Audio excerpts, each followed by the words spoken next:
Muy bien. Perfecto, estamos grabando. Muy bien. Estamos en la clase 3, ¿verdad? La clase 2, que fue la clase de la semana pasada, la dividimos en dos, porque estábamos hablando de los marcos normativos. Yo quería hoy iniciar por lo que se entienden como modelos y paradigmas de la educación especial, porque son los que van a nutrir la visión acerca de la discapacidad, que es lo que se ha modificado en los últimos tiempos. Eh, Vamos a empezar viendo qué es un paradigma. Tenemos que entender que hay dos cuestiones. Una cosa son los paradigmas y otra cosa son los modelos. ¿Sí? No va uno sin otro. Los paradigmas son, esto se los pasé en el grupo hace un ratito. El paradigma es una forma de ver, ¿sí? Es como una cosmovisión. ¿Sí? Un paradigma tiene que ver con las teorías, las creencias, los valores, las leyes, los preconceptos, con aquellas ideas que reinan, entre comillas, o que son fuertes, en un momento histórico. ¿Sí? Por ejemplo, en la época de cuando fue la conquista de América, el paradigma reinante era el paradigma de la fe. Si ustedes se acuerdan, los vimos películas o vimos historia, que estaba muy unida la corona con todo lo que era la iglesia católica de ese momento, ¿sí? Entonces, cuando vinieron los conquistadores a América, vinieron en el nombre de la espada y de la fe. Ellos venían a convertir al cristianismo. Era el paradigma de la fe. Entonces, nosotros vemos la Edad Media, por ejemplo, que se quemaban a las personas que se las consideraban brujas. Sí, vieron que ¿se acuerdan de esas películas que uno veía que quemaban las hogueras? Por ejemplo, en cuanto a la discapacidad, porque la discapacidad existió siempre, si en ese momento histórico nacía un niño con discapacidad, se lo consideraba que estaba endemoniado, se lo consideraba que era una maldición, porque reinaba ese paradigma, era como que todo era o de Dios o satánico. ¿Sí? Entonces ese paradigma guiaba la mirada de todo lo que sucedía en ese momento en el mundo. ¿Sí? Viene un cambio de paradigma y aparece, ya está, mi ayudante acá no me está ayudando, se me salió mi pantufla. Cuando ven el video van a decir, perdí la pantufla. El paradigma de la razón, ¿sí? Viene la famosa revolución industrial, ¿sí? Y la revolución francesa. ¿Se acuerdan ustedes de la revolución francesa cuando estudiamos? Hace mucho que estudiamos la secundaria, pero la Revolución Francesa, viene la Revolución de la Razón, y aparecen entonces Rousseau, Montesquieu, un montón de pensadores, estamos en el 1700. ¿Por qué les hago este recorrido? Para entender cómo la cosmovisión del mundo va guiando modelos de acción. Entonces pasamos de la fe, que todo era Dios, a todo es el hombre, ¿sí? Paradigma de la razón. Surge la imprenta, surgen los libros, entonces ya no regía todo Dios, sino que comienza a regirlo la razón. El hombre razona, el hombre decide, comienzan los principios de libertad, de igualdad, de justicia, ¿sí? Cambian los paradigmas, cambia la mirada. Eso no es un cambio, el paradigma no es algo que se le ocurre a una persona, es un cambio cultural, sociohistórico, ¿sí? Está atravesado por todas las cuestiones de la cultura, la economía, la política. Cambia la cosmovisión del mundo. Luego viene la modernidad, viene la posmodernidad, que es lo que estamos ahora nosotros. Somos el tiempo de la posmodernidad. Se le dice el tiempo de la incertidumbre, ¿sí? Estamos en el tiempo de la incertidumbre. Diría Zygmunt Bauman, que es un filósofo contemporáneo, él habla del mundo líquido, un mundo donde todo es efímero, todo es individualismo. Ese es el paradigma de este tiempo, la incertidumbre. Ahora, cada forma de ver el mundo hace que uno interprete la realidad de esa manera. Es decir, en el momento en que el paradigma era de la fe, ¿qué pasaba? Entonces la persona que tenía discapacidad era gente que tenía demonios. ¿Sí? Si vos tenías epilepsia, tenías convulsiones, no te decían que estabas epiléptico, te decían que estabas endemoniado. ¿Por qué? Porque estaban mal, porque eran enfermos, porque estaban locos. No, porque el paradigma de ese momento, la forma de ver el mundo en ese momento, era a través de esos ojos. ¿Se entiende? No era que ellos estaban equivocados. En ese momento no había otra información, no había otra forma de ver las cosas. Cuando surge el paradigma de la razón, avanza la ciencia y surge lo que se conoce hasta no hace mucho tiempo atrás, hasta el siglo XIX, el paradigma, lo que se llama el modelo médico, ¿sí? El paradigma del modelo médico. El modelo médico es el modelo que mide todo, ¿sí? Vieron, por ejemplo, vos querés saber cuánto coeficiente intelectual tenés, ¿qué te hacen? Un test. Entonces te dicen, vos tenés tanto de inteligencia, ¿sí? Sos un número. Entonces, te hacen un test para saber, esto es psicométrico, te lo miden, te miden la capacidad intelectual, la capacidad cognitiva, la capacidad de memoria. Entonces, el paradigma que ve la discapacidad como una falta, la discapacidad como un problema, la discapacidad como una enfermedad, ese paradigma se llama paradigma del déficit. ¿Qué quiere decir déficit? Déficit significa falta, ¿sí? Paradigma de la falta. Entonces, la discapacidad, a la luz de este paradigma, está vista como una falta. Es un sujeto al que le falta algo, ¿sí? Paradigma del déficit, un sujeto al que le falta algo. Esto que le falta está medido cuantitativamente, es decir, por una cantidad. No importa la calidad, lo cualitativo, eso va a venir luego, sino lo cuantitativo, qué puede y qué no puede, cuánto puede, cuánto no puede. Está medido en base a un modelo estándar,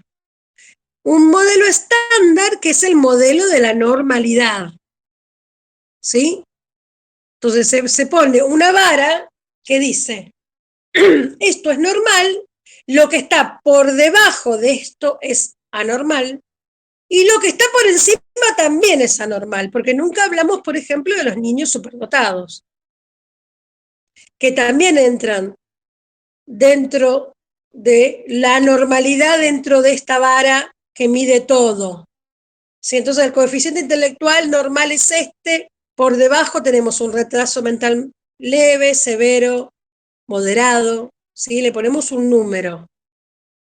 Entonces, paradigma del déficit, mira la marca, mira la falta, ¿sí? Cuando digo la marca, esto a ver, la falta es lo que no puede, ¿verdad? Cuando yo digo la marca, tiene que ver con un concepto más psicoanalítico, pero que remite a lo mismo.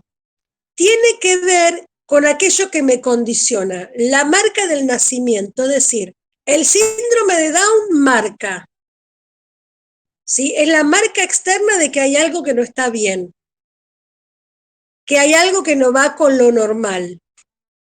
La parálisis cerebral, que tiene una marca orgánica, un niño que está espástico, que no se puede mover, es la marca, señala algo que no está dentro de lo que se espera, ¿sí?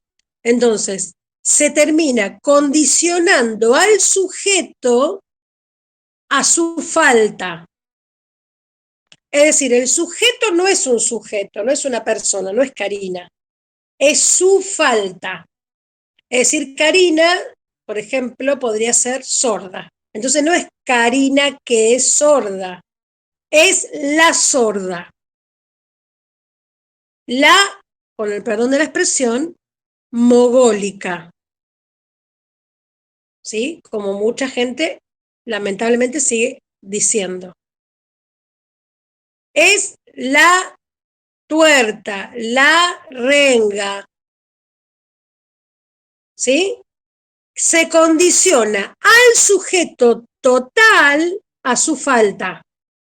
Es decir, que no es una persona, sino que es lo que le falta. ¿Hasta ahí me siguen? Bien, ese paradigma del déficit. Los cambios, estos cambios que yo les decía en cuanto a los derechos humanos, surgen en la década del 60, la mayoría, luego de la guerra de Vietnam, surge un movimiento en Estados Unidos. ¿Por qué? Porque muchos de los soldados que estuvieron en la guerra terminaron lisiados, terminaron amputados. Entonces, surge todo un movimiento. ¿Por qué? Porque a esas personas lo que se les quería hacer, uno de los conceptos que trae el modelo médico es el de arreglar lo que está mal, ¿sí? Entonces, si le falta un brazo, te ponen un brazo ortopédico. Si no escuchaste, ponen un auricular, un audífono. Pero no para que seas incluido. Quiero que se entienda esto. No está mal que te pongan un audífono. El tema es para qué te lo ponen.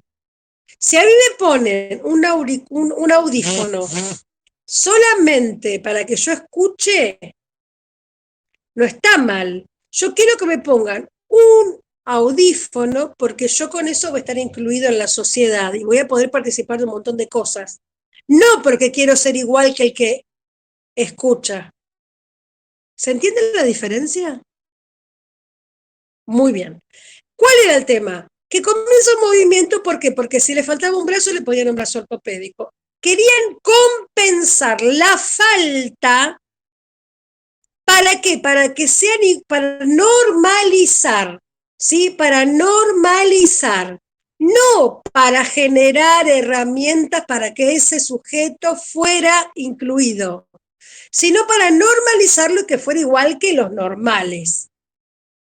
Todo aquel que no podía ser normalizado terminaba encerrado en un cotolengo, en un hogar, en un psiquiátrico, fuera de la vista de la sociedad. ¿Por qué? Porque la sociedad no tolera la diferencia.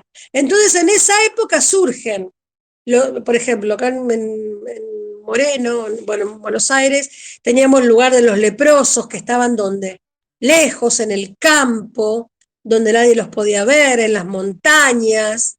¿Dónde estaban los hogares para las personas con discapacidad? No estaban en lugares donde pudieran acceder todo el mundo. Lo que era diferente, la diferencia, el déficit, se debía ocultar y se debía enviar lejos. ¿Sí? Entonces, familias que tenían hijos con discapacidad los escondían en sus casas, que nadie se entere. ¿Por qué? Porque eso marcaba una falta. No solo una falta del sujeto, sino una falta de la familia.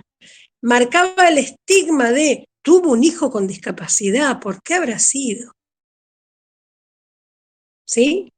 Déficit, marca.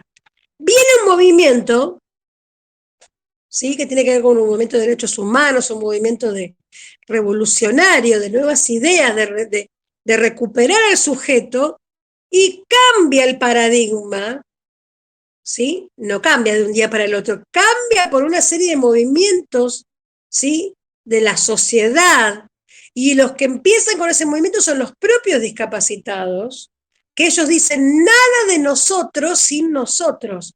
¿Por qué hablan de la discapacidad sin preguntarle a la persona con discapacidad? Que somos los que sabemos. Entonces surge el cambio de paradigma, trae ya no el déficit, sino que se pasa al paradigma de la diferencia. ¿Sí? Entonces ya no es la falta como señalada como lo malo, sino que pasa a ser la discapacidad, aquella condición, una condición cualitativa, no cuantitativa. Atención las cosas que les voy diciendo.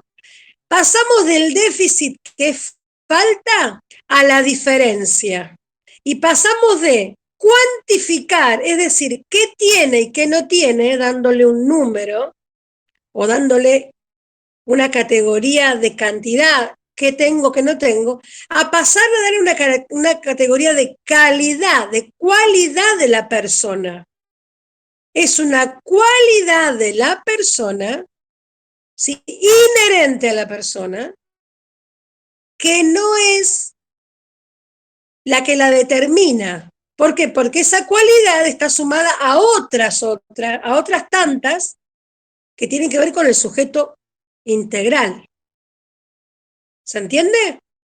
Entonces, si yo era sordo, yo era sorda, antes decían, es la sorda, ¿por qué? Porque escucha menos, es hipocúsica, o no escucha o escucha menos. Me hablaban de cantidad, de lo que me faltaba.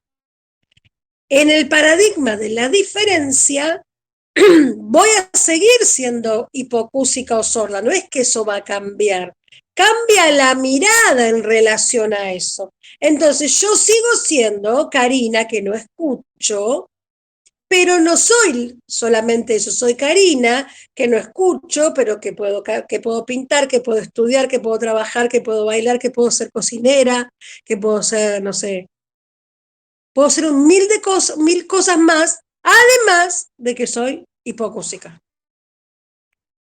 No está puesto el acento en la falta, sino que pasa a ser una característica más del sujeto.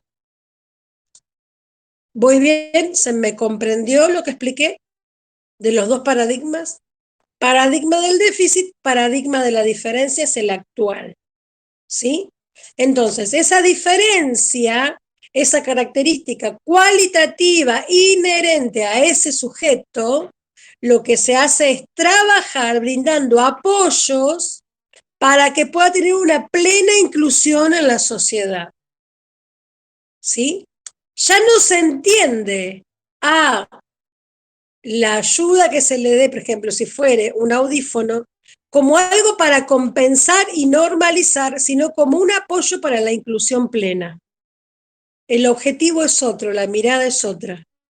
El problema no está en la discapacidad ni en el audífono, el problema está en la mirada que se tiene de eso, la mirada que la sociedad tiene con respecto a eso. ¿Bien? Muy bien. Yo me voy viendo mi machete, no es mi machete, pero es para guiarme. Entonces, todas las personas con discapacidad, en definitiva, todos los sujetos tenemos limitaciones, ay Dios, limitaciones funcionales, ¿sí?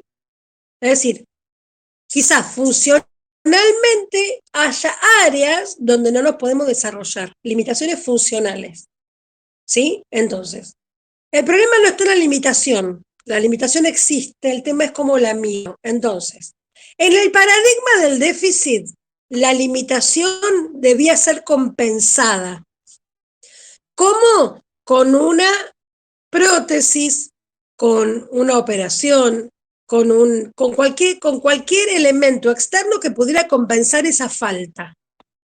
En el paradigma de la diferencia, lo que se hace es brindar apoyos, ¿sí? El apoyo lo que hace no es compensar la falta o lo que se entiende por limitación funcional. Lo que hace es potenciar lo que el sujeto tiene, ¿sí? Reconoce las capacidades, se apoya para la inclusión plena. Las habilidades adaptativas, que tienen que ver con todo aquello que el sujeto tiene para adaptarse a la sociedad, en el paradigma del déficit se le dice que están plafonadas. ¿Saben lo que quiere decir plafonadas?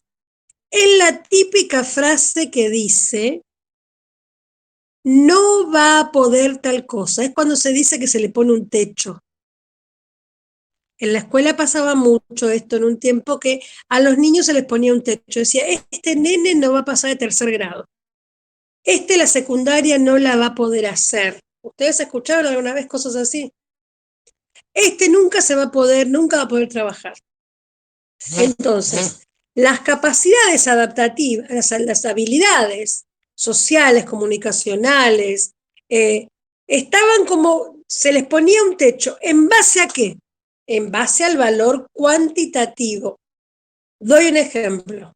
Si yo tomo un coeficiente intelectual que a mí me da entre 40 y 55, es un niño, niña con una discapacidad intelectual moderada. A mí me dice que la discapacidad intelectual moderada, el niño no llega a determinados aprendizajes, que siempre va a necesitar un apoyo. Eso me lo dice la teoría. Bien, ahora, ese sujeto tiene esas características según lo que dice el cuantificador del coeficiente, pero ese sujeto está inserto en una familia, es un sujeto que puede estar estimulado, puede tener tratamientos, puede tener motivaciones internas, él quiere hacer cosas. Entonces, lo que dice el número no se corresponde 100% con la realidad. Como puedo tener un niño que tenga un coeficiente intelectual normal, pero su contexto social no sea favorable y quizás no logre los aprendizajes. Quiere decir que el número a mí no me da una mirada integral del sujeto del cual yo estoy hablando. Por lo cual, el techo se pone en base a un número, ¿sí? Y el número no es el sujeto. Ese es el cambio que hay que tener. Cuando se pide en una escuela un diagnóstico, por ejemplo, se pide un diagnóstico, muchas veces la gente se agarra de ese diagnóstico y dice, este niño es esto. Y el niño no es el diagnóstico. El niño es el niño, X. Es el niño y su entorno. Es el niño y sus deseos, el niño y sus motivaciones, es el niño. El diagnóstico es una mínima parte de ese niño. Pero lamentablemente nosotros condicionamos a todo ese sujeto a ese diagnóstico. El diagnóstico es un elemento. Es lo mismo que ustedes me digan a mí que son diabéticos o que tienen presión alta o que son cardíacos. Su vida no gira alrededor de que ustedes son diabéticos, cardíacos o tienen presión alta. Ustedes son más que eso. Si una persona vive pendiente de por qué es cardíaca, no hace nada, el problema está en la persona que se limitó por ser cardíaco. ¿Se entiende la idea de lo que yo les voy hablando? Ustedes párenme cualquier cosa. Levanten la mano y díganme, quiero preguntar. La condición no es limitante. Hay una frase, yo estoy estudiando estos días, hay una frase de una pedagoga que dice que la diversidad no se convierta en desigualdad. Atención con lo que yo dije. Que la diversidad no se convierta en desigualdad. Y es lo que acontecía en ese momento. La diversidad a la cual nosotros respetamos y a la cual estamos revalorizando a través de la condición cualitativa de calidad y de cualidad personal del sujeto, única de él, la revalorizamos, en ese momento esa diversidad generaba desigualdad. Es decir, como no eras igual que todos, eras diverso, entrabas en un ámbito que desconocíamos, por lo tanto, eso generaba desigualdad. Por lo tanto, terminaba internado, por lo tanto, terminaba oculto, por lo tanto, no podía ir a la escuela, por lo tanto, no podía hacer fútbol, por lo tanto, no podía ir al teatro, por lo tanto, no podía hacer un montón de cosas. ¿Por qué? Por la diversidad. No se entendía la diversidad como ahora. La diversidad no genera desigualdad. La diversidad enriquece, ¿sí? Pero en el paradigma del déficit era desigualdad. Bien, sigo. La calidad de vida de esta persona con discapacidad en el modelo del déficit ya tenía un techo, tenía una cierta perspectiva de vida. Y su calidad de vida tampoco era la adecuada, porque al no ser considerada la discapacidad como lo es en este momento, como una condición, no tenían derecho ni a los remedios, ni a los tratamientos, ni a una atención específica para su necesidad, ni a una educación, ¿sí? Quedaban relegados del sistema. Ese relegamiento del sistema, obviamente, que por una causa lineal, casi de causa-efecto, relegado implica no tener calidad de vida. Esto es una lucha que hay hasta el día de hoy, obviamente, que es por eso que hablamos cuando hablábamos de igualdad y de equidad en la primer clase, ¿no es cierto? Pero tiene que ver con si yo no tengo cumplimentado mis derechos a la salud, a la educación, a la vivienda, al alimento, a todo lo que yo como ser humano tengo derecho por el solo hecho de tener una discapacidad considerada como una falta, mi calidad de vida se ve deteriorada. Por eso, cuando cambia el paradigma, al cambiar el paradigma, se acentúan los derechos humanos sobre las personas con discapacidad en base a la convención y se reconoce que tienen derecho a estudiar, que tienen derecho, bueno, todo lo que ya sabemos, ¿no? A la salud, a la medicación, a todo lo que sea las prótesis, silla de ruedas. ¿Para qué es eso? Porque todo eso lo que hace es mejorar la calidad de vida, ¿sí? Que es a lo que todos tenemos derecho. ¿A qué? A tener una mejor calidad de vida. Entonces, si nosotros seguíamos poniendo el acento en la falta traía como consecuencia una serie de deterioros y de exclusiones de ámbitos que estaban guardados solo para los normales. Al cambiar el paradigma se abre todo ese espacio que era para todos en realidad, pero que no estaba permitido y se equilibra o se trata hasta el día de hoy de equilibrar la calidad de vida y de dar ingreso y participación y plena inclusión en todos los ámbitos sociales a los cuales tiene derecho a acceder todo sujeto como ciudadano. Porque ese es otro concepto que es muy importante. La persona con discapacidad es una persona antes que su discapacidad. Por eso se le dice persona con discapacidad. Es una persona y a su vez es un ciudadano. Como ciudadano de esta nación, tiene también los mismos derechos y atribuciones que cualquier ciudadano. Es persona y es ciudadano. Por lo cual los marcos de la ley lo alcanzan de la misma manera que nos alcanzan a nosotros. Bien, paro un poquito porque se me cierra la garganta. Muy bien, continúo. En el paradigma de la falta, sigo con estos dos paradigmas para hacerle la diferencia.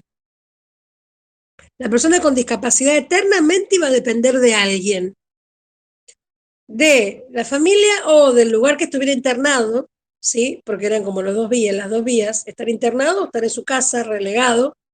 Es decir, que tiene una dependencia eterna. En el modelo, en el paradigma de la diferencia, lo que se hace y se trabaja es por lo que hablamos el otro día, que es la autodeterminación. Que la persona logre, dentro de todas sus posibilidades y a través de los apoyos necesarios que se vayan gestando en los distintos ámbitos donde se desenvuelve, que pueda tener la mayor autonomía posible.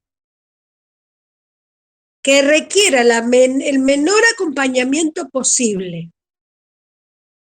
¿Se entiende? En el otro modelo estaba condenado a la dependencia de su familia. ¿Por qué? Porque se consideraba que no podía, que no tenía. Y acá que consideramos que quizás no tenga, pero tiene esto. No tiene esto, pero tiene lo otro. Y lo que no tiene yo lo puedo apoyar desde otro lugar.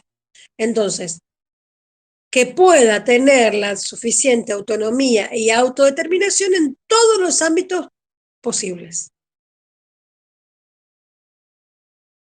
Y la discapacidad formaba parte de su identidad. ¿Sí? Muy bien. Ahora, dos paradigmas, dije, del déficit y de la diferencia. Paradigma del déficit de falta, la diferencia potencia la calidad, ¿sí? Enriquece. Muy bien. Los dos paradigmas, cada paradigma nutre un modelo de acción. Es decir, el paradigma es la idea, es la mirada, el concepto, el marco desde donde yo miro. Y el modelo es el marco de acción, es cómo yo llevo a cabo ese paradigma. Por ejemplo, me voy de nuevo a la época de la conquista. Paradigma de la fe, todo era Dios. Por lo tanto, cuando conquistaron América, ¿qué querían? Que todos los nativos de esta patria, de esta nación, de estos territorios, se hicieran cristianos. Conquistaron y vinieron a imponer una religión. ¿Sí? ¿Por qué? El paradigma reinaba, la acción fue a través de la conquista. ¿Sí? Entonces el modelo me habla de la acción, de lo que yo hago para que el paradigma se vea. ¿Se entiende? Porque si ustedes no me hacen un gesto, yo quiero saber si va todo claro. Bien. Entonces, paradigma del déficit va a nutrir, se va a hacer palpable a través del modelo médico o rehabilitador. ¿Sí? Ahí hay un médico o un especialista o una persona que tiene el saber que lo que va a hacer es arreglar lo que está mal o compensar lo que falta. ¿Sí? El problema no lo tenía el médico, el problema que lo tenía la persona con discapacidad. Iban al hospital, le decían, tengo mi hijo así, así, listo, tenía un problema. ¿Quién? La persona con discapacidad tiene un problema y la familia tiene un problema. Viene el médico a solucionar ese problema, ¿sí? A reparar lo que está mal. ¿Para qué? Para normalizarla. Entonces aparece el rol de los expertos, que vienen a reparar lo que está mal. Vienen a reparar el problema de esta persona. Yo no me involucro, yo solo reparo y me voy. ¿Sí? Yo reparo lo que está mal y me voy. No me involucro, no soy parte de este problema. ¿Por qué? Porque el problema está en la persona o en la familia. ¿Sí? Entonces, lo que se hacía era generar una asistencia a la persona para solucionar esa falta o esa falla con la cual había nacido, ¿sí? A través de los expertos. Esto es muy importante que lo tengamos en claro, ¿sí? El problema lo tenía la persona y la familia. Vos tenías un niño en el hospital, que tuviste un niño con una discapacidad y era un problema de esa familia. Era la tragedia para esa familia. Y empezaba todo el periplo, ¿sí? Para reparar eso que no estaba bien, que no había nacido dentro de los parámetros esperados. Es duro, suena quizás duro, suena frío como yo lo digo, pero es la realidad de cómo las acciones se planteaban de esta manera. la mirada hacia la persona con discapacidad, y aún en la actualidad muchas veces sucede, lamentablemente. Ahora, paradigma del déficit nutre el modelo médico rehabilitador. Paradigma del déficit, paradigma de la diferencia va a nutrir el modelo social de la discapacidad. Y es un cambio rotundo, ¿sí? ¿Por qué? Porque decíamos hoy que desde el modelo rehabilitador, el modelo médico rehabilitador, el problema lo tenía la persona y venía un experto a querer reparar o compensar esa falta. Desde el modelo social de la discapacidad, a partir del paradigma de la diferencia, el problema, las causas, la discapacidad en general es un problema social. Ya deja de ser un problema de la persona para pasar a ser un problema de la sociedad. No quiere decir que la sociedad se hace cargo de, porque no, lamentablemente la sociedad no se termina de hacer cargo de nada. No hay problema, Vanessa, quédate tranquila, después lo seguís viendo al video, ¿sabes? A lo que va es a esto. Si yo tengo una silla de ruedas, si yo tengo una silla de ruedas y yo quisiera ir al cine y el cine tiene escaleras, ¿qué pasa? ¿Yo puedo ir al cine? Díganme sí o no. No puedo. Ahora, no puedo porque No se yo puede. no sé, no entiendo el cine, porque no sé, porque yo soy una persona que... No puedo porque no hay un medio que a mí me permita entrar, porque hay un obstáculo. ¿Cuál es el obstáculo? Las escaleras. Si yo quiero ir al cine y en el cine hay una rampa, ¿yo puedo ir al cine? Puedo ir al cine. Quiere decir que la capacidad de poder tener una plena inclusión en distintos ámbitos de la sociedad, en distintos espacios culturales, educativos, médicos, recreativos, no son un problema de la persona, son un problema de la sociedad, porque si la sociedad arbitra los medios necesarios, una persona ciega, una persona sorda, una persona con silla de ruedas, una persona con discapacidad intelectual puede acceder a cualquier ámbito. De La la sociedad, sociedad de la que discapacita. Vanessa, sí, pensaba, ¿no? De la sociedad o del Estado, de que no piensa de que las personas con discapacidad son las que esas mismas que van a estar saliendo por la calle, que van a ir a un teatro, digamos, no se piensa dentro de un proyecto. No sé si se escuchó. sí, se escuchó perfectamente. Yo te voy a Como, preguntar algo que le pregunto a todo el mundo, a ver, separando dos cosas, ¿verdad? Acá ahora en este momento. ¿Quién es sí, el Estado? sí, Somos somos todos, todos. pero ¿qué pasa? Pero nosotros tenemos personas que nos representan, ¿sí? Y Sí, las pero hay elegimos todos ámbitos. nosotros. Sí, a ver, son dos cosas diferentes. Hay marcos legales y hay proyectos de país, y eso es verdad, ¿sí? Hay proyectos, pero también la realidad es esta. Eh, ponerle que yo tenga un negocio, ¿sí? Tengo un negocio. Y yo quiero que en mi negocio entre una persona con silla de ruedas, yo lo que voy a hacer es poner una puerta donde pase una silla de ruedas y poner una rampa. Esa es mi responsabilidad. Sí, pero lo que pasa es Hay que una cuando vos responsabilidad planteás, inherente, ¿eh? no, Te que escucho. vos planteás, sí, sí, vos planteás el tema del ejemplo, ¿no? Del cine, de que no hay una rampa. Digamos, yo Sí, como ciudadana no puedo ir con el papel, con los elementos y poner una rampa en el piso. Hay personas que se ocupan puntualmente, como vos mismo dijiste también, eh, que se tienen que cargar de esas cosas, digamos, y ahí está la parte accesible en las cuales nuestros hijos o cualquier otra persona con discapacidad puede tener todo el derecho de poder ingresar, ¿sí?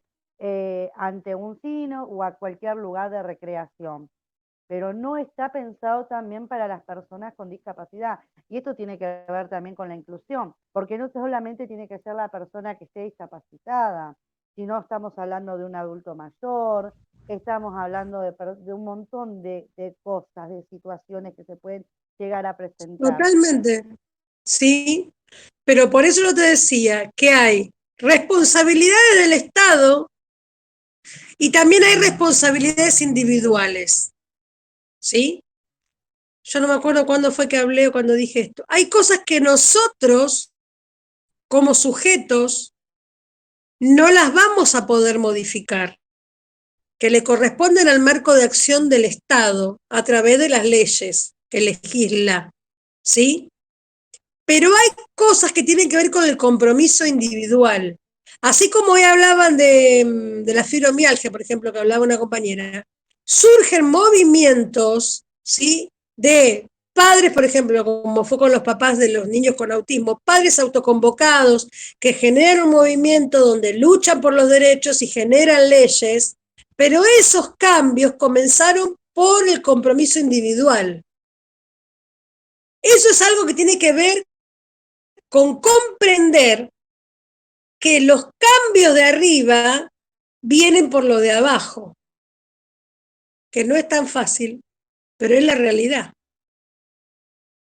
Entonces, es verdad que yo puse el ejemplo del cine porque yo quiero ser bien didáctica y poner un ejemplo que se comprenda, ¿sí? Para entender esto de cómo la sociedad no permite el acceso a determinados ámbitos. La sociedad no lo permite, ¿sí? Porque no hay marcos legales que regulen esto, ¿sí? Esa es la realidad. Desde lo arquitectónico, inclusive como puede ser una rampa. Oh, mirá, te voy a dar un ejemplo hablando de libertades individuales y de compromisos individuales, que tiene que ver con esta mirada que tenemos acerca del otro, de lo poco que nos importa el otro.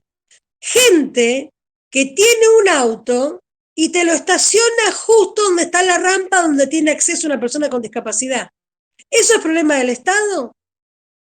Vienen y te hacen la multa, está bien. Es problema de las libertades individuales y de los compromisos individuales que como sujetos tenemos en relación al otro, a lo poco que me importa el otro. Capaz que hay una sola rampa en 20 cuadras y justo yo tengo que ir a estacionar el auto ahí. ¿Entendés a lo que voy, Vanessa? Hay responsabilidades que son inherentes al Estado porque es el que legisla y es el que tiene el poder para imponer, entre comillas, no autoritariamente, sino que en un marco de ley que es votado en el Congreso, que es consensuado por aquellos representantes del pueblo que están en una banca, sea en el Senado o sea en la Cámara de Diputados, consensuar una ley la cual se tiene que respetar. Ese es el Estado. Pero hay leyes y hay acciones que tienen que ver con el compromiso individual del sujeto, que nosotros mismos no generamos acciones que incluyan al otro. Al contrario, los excluimos con estas pequeñas cuestiones. ¿Qué querías decir que levantaste la mano? No, justamente de ese comentario. A mí me pasa, yo tengo el frente de mi casa, yo no tengo garage, ¿sí? Sí tengo subida de la vereda, una rampa, porque la patología de mi hija es motor. Entonces nosotros hicimos el trámite de la ordenanza en la municipalidad, un cartel donde figura el número de ordenanza, el número de patente de nuestro auto, que supuestamente es el único que puede subir a esa rampa para que mi hijo suba y baje. Todos los días, no hay un solo día que no me estacione un auto, ya sea porque al lado tenemos un comercio. Y cuando vos salís a decirles algo, te dicen, ay, che, son 5 minutos. Y mi contestación es, sí, pero si en esos 5 minutos yo tengo que sacar a mi hijo de urgencia, no lo puedo hacer. Y eso es lo que estaría bueno que el otro piense, porque el otro te dice, son 5 minutos, pero esos 5 minutos en una persona que tiene una limitación, en el caso motor, por ejemplo, esos 5 minutos puede costar una emergencia. Entonces Tal ese es cual. el poco valor. Es más, me ha pasado hasta de tener la posibilidad de tener una reunión con el intendente y decirle, a ver, me mandaste a comprar una pintura especial. pintar el cordón, hacer la rampa, poner el cartel tuyo con el número de ordenanza. Y la gente me sigue estacionando y me dice, son 5 minutos. Entonces es conjuntamente, le levanté la mano, porque digo, Es así. el ejemplo exacto. Exacto. Sí, sí, sí. Es que lamentablemente, chao Vanessa, nos vemos. Después yo les paso el link. Que descanses. Lamentablemente, seguimos desde lo discursivo pensando y hablando en conceptos de inclusión, pero desde nuestro accionar seguimos pensando en el paradigma del déficit, en esto de que, total, ¿no ves que total? ¿Pero para qué va a salir? Si total no puede, si total no... Seguimos pensando, es decir, pensamos y hablamos desde un lugar que es incoherente con lo que hacemos. Entonces, estamos en una sociedad que es totalmente incoherente en su accionar. Funciona muy bien desde lo discursivo, pero en la práctica seguimos pensando desde el individualismo, desde lo que es para mí solamente. No doy vuelta a la mirada para pensar en lo que el otro necesita. ¿Por qué? Porque no nos pensamos en sociedad. Pensamos que siempre la responsabilidad es del otro y no asumimos la responsabilidad propia. Para eso estamos en estos espacios, para pensar en nuestra responsabilidad, asumir nuestra responsabilidad como sujetos también, porque nosotros en algún momento, quizás sin quererlo, dame un poquito de gracias, sin quererlo, por ignorancia, como hablamos la otra vez de mecanismo de exclusión, ¿se acuerdan? Por ignorancia, por un montón de cosas, hemos excluido, hemos dicho, hemos hecho cosas que han dejado fuera a otro. Por eso es importante, cada vez que pensamos en conceptos, ¿sí?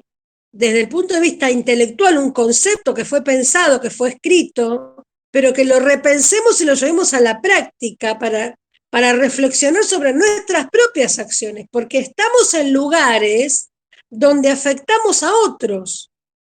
Entonces, si yo puedo, desde mi acción, desde mi decir correspondiente, que se corresponde con mi accionar, mostrar que se puede ser inclusivo, lo que hago es dar un ejemplo, no porque yo sea ejemplo, sino porque mi accionar da un ejemplo de que es posible incluir a los demás. Pero si es por discursos, pueden ver un montón de videos, de clases, de todo. La verdadera inclusión se hace con acción. Esa es la verdadera inclusión. Entonces vuelvo. Esperen que respiro. Me quedé en que la discapacidad, en el modelo social de la discapacidad, deja de ser un problema del sujeto solo, aislado, y pasa a ser un problema de todos. Porque la sociedad somos todos. Entonces, si el Estado no hace determinada cosa, yo puedo hacer desde mi lugar algo. Por eso se autoconvocan los padres, por eso hay, qué sé yo, organizaciones sociales, clubes, se generan talleres, se generan propuestas diferentes. Yo siempre digo lo mismo y lo voy a repetir. Yo tengo 50 años, ¿sí? Yo trabajé socialmente siempre. Yo hay algo que pienso que se debe tener una línea de conducta toda la vida, ¿no? Uno cambia, hay cosas que cambian en la vida. Pero hay dos cosas que no tienen que cambiar. Ni los principios ni las convicciones. Son dos cosas que no deben cambiar nunca. Y se lo digo a las más jovencitas que están en la clase o a las que no tienen 50 y tienen 30. Dos cosas que no se negocian y dos cosas que no deben cambiar nunca son los principios y las convicciones. Los principios y las convicciones se reflejan en tus acciones. ¿Sí? Entonces, yo a todo el mundo le digo y le dije siempre, si no hace nadie nada, hacelo vos. Simple. Si nadie lo hace, hacelo vos. ¿Por qué vas a esperar? Si el otro, ay, porque aquel no hizo nada. No mires lo que el otro no hizo. Empezá a hacerlo vos, porque si no, te convertís en esa persona, en la que tampoco hace. Criticás lo que vos tampoco haces. Entonces, no critiques, hace. Es tan fácil hacer algo, es tan simple.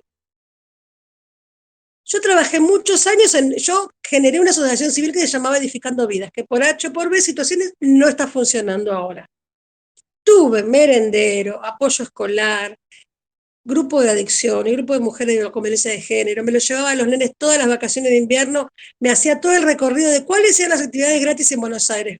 Contratábamos un micro, lo llevé al teatro, lo llevé al Museo de Bellas Artes, lo llevé a la Fraga, bueno, lo llevé a todos lados. Todos los inviernos, vacaciones de invierno, fuimos a la Feria del Libro. ¿Por qué? Porque la cultura es un derecho. ¿Sí? La cultura es un derecho, por ejemplo. Entonces yo no esperaba que venga el municipio y me diga, Karina, vas a hacer tal cosa, o que me bajen un plan para, no estoy en contra de eso, pero no esperé a que yo lo genero, pero no porque yo sea sino porque tengo esa convicción esos principios de que si no lo hace otro, lo tengo que hacer yo. Si yo lo puedo hacer, yo puedo hacerlo, tengo tiempo, tengo la inteligencia, ¿por qué no lo hago? Entonces, ¿el otro me importa de verdad o no me importa? Es fácil decir a mí el otro me importa, pero yo no hago nada para demostrar que me importa. Un día dije, me interesan, me importa mucho la persona con discapacidad, con las personas con adicciones. Siento que no tienen un espacio donde poder hablar. No era en ese momento operadora de adicciones, no había estudiado para eso. Y abrí un espacio para pibes con adicciones. Nunca había hablado con un pibe que había estado preso. 5 años trabajé con adictos.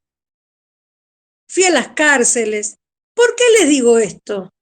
No para ponerme de ejemplo, sino, ¿por qué? Porque yo tengo un montón de falencias, tengo un montón de errores, tengo un montón de cosas porque soy un ser humano. Voy al hecho de que si el otro no lo hace, lo tengo que hacer, lo puedo hacer yo. ¿Cómo creen que nació esta página o en este espacio como estamos nosotros ahora estudiando en Haciendo Puentes? Surge porque yo, cuando surge la pandemia, me quedo sin trabajo. Trabajaba en el municipio de psicopedagoga y por determinadas cuestiones me quedo sin trabajo. Y digo, esta es la oportunidad para hacer lo que siempre quise. Y empecé a preparar cursos sobre adicciones, sobre discapacidad. Registré el nombre, tuve reuniones, presenté proyectos, avalaron mis títulos, conseguí certificados oficiales. Todo eso, no, pero ¿cómo se hace para cambiar el mundo?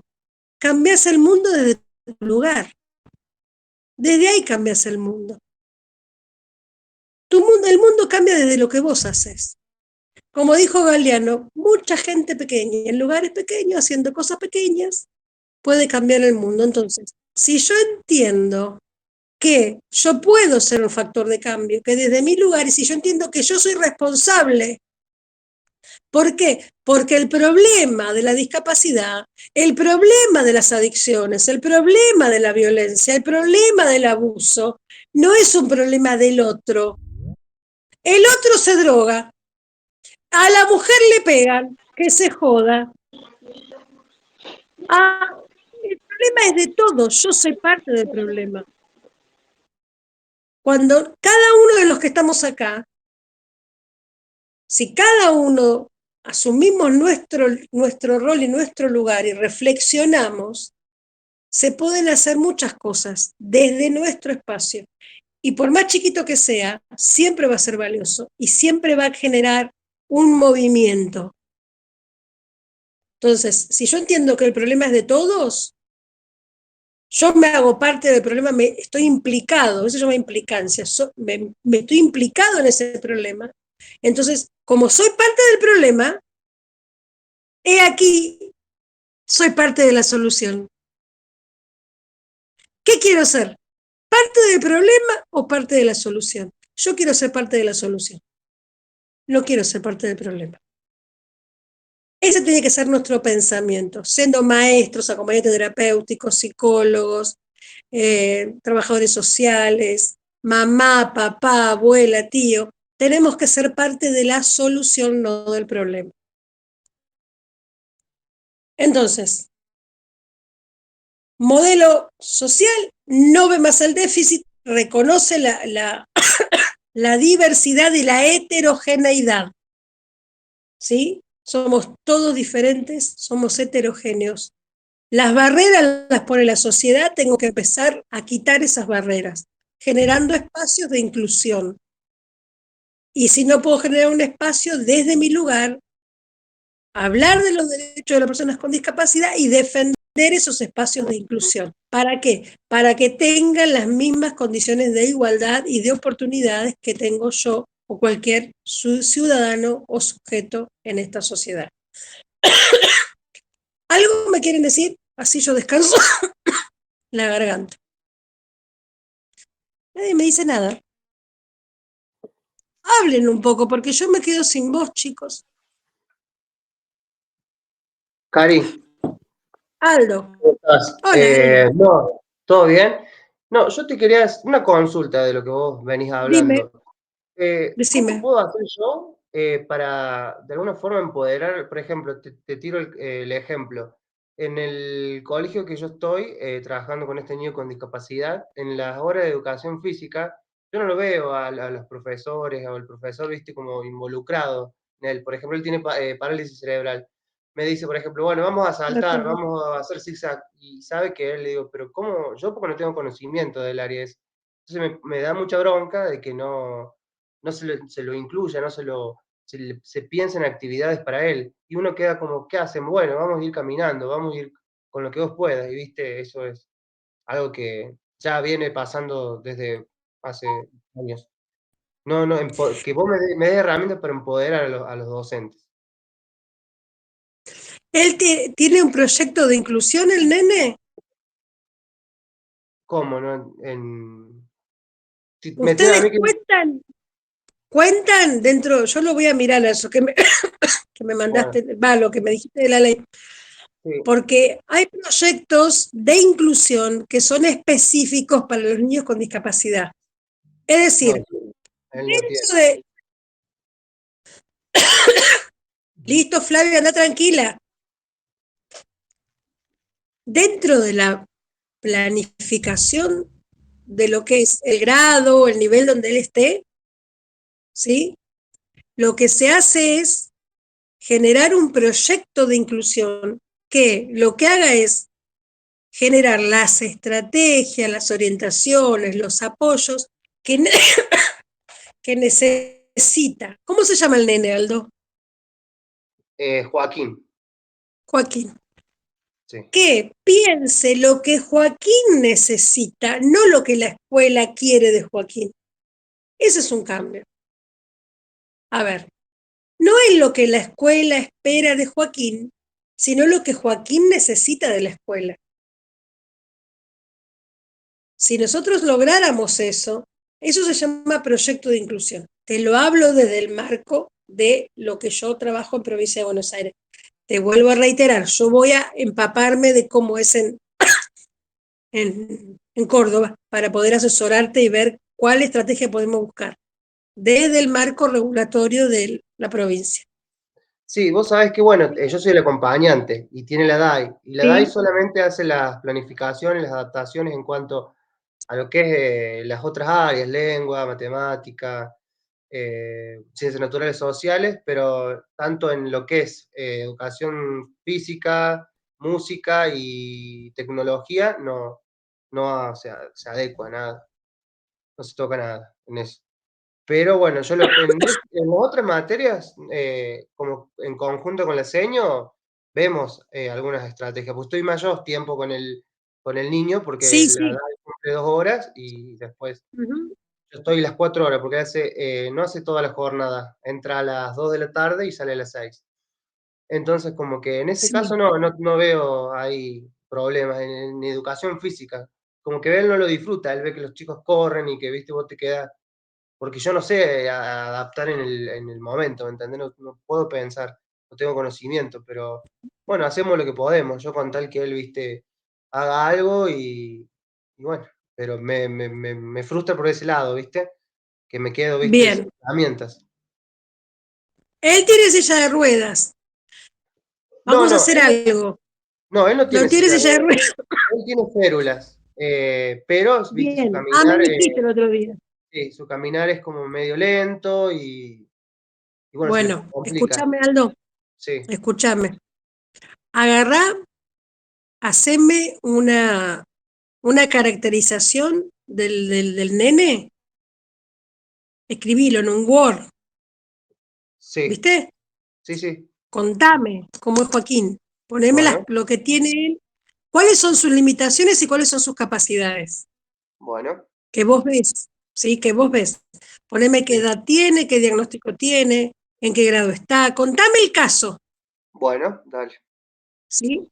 Y sí, mandámelo, bueno, ¿sí? sí, sí. Para que yo lo pueda ver